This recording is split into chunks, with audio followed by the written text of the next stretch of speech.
మార్కెట్లోకి కొత్త కంపెనీలు ఇప్పటికే దాదాపు ఓ డజన్ కంపెనీలు ఎంట్రీ ఇచ్చాయి. వాటిలో కొన్ని సక్సెస్ అవ్వగా మరికొన్ని మిక్స్డ్ రెస్పాన్స్ ఇచ్చాయి.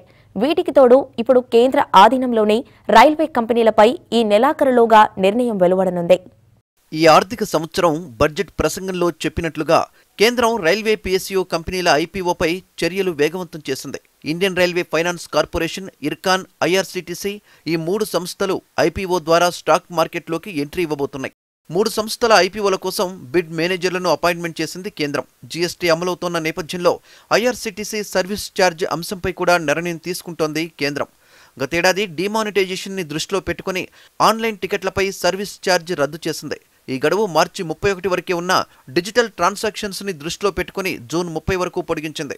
సర్వీస్ ఛార్జ్ వసూలు చేయకపోతే కంపెనీ వాల్యుయేషన్స్ పై ప్రభావం చూపించే అవకాశం ఉంది. లిస్టింగ్ కి రెడీ అయిన నేపథ్యంలో ఐఆర్సీటీసీ వాల్యుయేషన్ తగ్గకూడదనేది మేనేజ్మెంట్ ఆలోచన. కాబట్టి దాదాపుగా ఐఆర్సీటీసీ సర్వీస్ ఛార్జ్ బాదుడనేది అనివార్యంగా తెలుస్తోంది. ఐఆర్ఎఫ్సి కోసం SBI caps, ICICI securities, IDFC, HSBC bid మేనేజర్లుగా వ్యవహరిస్తారు. ఐఆర్సీటీసీ కోసం SBI caps, IDBI, Yes bank bid మేనేజర్లుగా అపాయింట్మెంట్ అయ్యాయి. ఇర్కాన్ కోసం మాత్రం ఐడిబిఐ ఒకటే బిడ్ మేనేజర్గా ఎంపిక చేసింది కేంద్రం.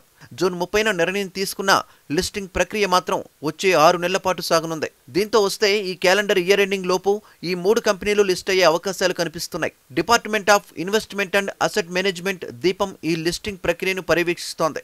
ఈ 3 కంపెనీల్లో ఐఆర్సీటీసీ బాగా పాపులర్. రైల్వే టికెట్లంటే ఆ సైటే గుర్తుకొస్తుంది. ప్రతిరోజు కొన్ని లక్షల టికెట్లు ఆన్లైన్లో అమ్ముడవుతుంటాయి. అందుకే ఈ సంస్థ లిస్టింగ్ కోసం అప్పుడే ట్రేడర్లు, ఇన్వెస్టర్లలో క్రేజ్